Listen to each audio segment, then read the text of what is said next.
రూమ్కి వెళ్ళి ఫ్రెష్ అవ్వగానే హోటల్ ఎక్స్ప్లోర్ చేయడానికి అయితే బయటకు వచ్చేసాం. హోటల్ బుక్ చేసుకునేటప్పుడు కొంచెం ప్రైజ్గా ఉందని డిసప్పాయింట్ అయ్యాను. బట్ హోటల్ చూస్తున్నప్పుడు కంప్లీట్లీ వర్త్ అనిపించింది. ప్రతి దగ్గర నుంచి కానీ ఫొటోస్ తీసుకుంటూ ఉన్నా.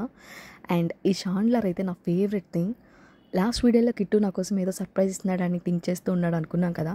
సర్ప్రైజ్ ఏం లేదండి, డిన్నర్ ఏం చేయాలా అని ఆలోచిస్తున్నాడంట. హోటల్లోనే బుక్ చేసి రూమ్కి తెప్పించాడు. అదే సర్ప్రైజ్ అన్నాడు. హే గాయ్స్, వెల్కమ్ టు వైమా. నెక్స్ట్ డే మార్నింగ్ లేవగానే రూమ్ వ్యూ ఎంజాయ్ చేసి పూల్కి అయితే వెళ్ళిపోయాం. రూమ్ వ్యూ ఎంత బాగుందంటే వెయిట్ చేయండి, నెక్స్ట్ వీడియోలో చూద్దరు. కానీ హోటల్లో అయితే 2 పూల్స్ ఉన్నాయి. ఒకటి ప్రైవేట్ పూల్ ఫర్ కపుల్స్, ఇంకొకటి ఫ్యామిలీ పూల్. మేము వెళ్ళింది అయితే కపుల్స్ పూల్. బాగా ఎంజాయ్ చేసాం. మేము వెళ్ళిన టైమో ఏమో ఎవరు లేరు, మేము ఇద్దరమే ఉన్నాం. ఎక్కువసేపు ఉన్నాం, చాలా వీడియోస్ తీసుకున్నాం, ఫొటోస్ తీసుకున్నాం. హాట్ వాటర్ వల్ల అనుకుంటా కొంచెం ఎక్కువసేపే ఉన్నాం. రూమ్కి వెళ్ళి ఫ్రెష్ అవ్వగానే కాంప్లిమెంటరీ బ్రేక్ఫాస్ట్ కోసం వెళ్ళిపోయాం. బఫేలో అయితే చాలా ఐటమ్సే ఉన్నాయి, బట్ మేమైతే అంత సాటిస్ఫాక్షన్గా తినలేదు. ఇక్కడి నుంచి ఎక్కడికి వెళ్ళామో, ఏమేం చేసామో నెక్స్ట్ వీడియోలో చూద్దాం.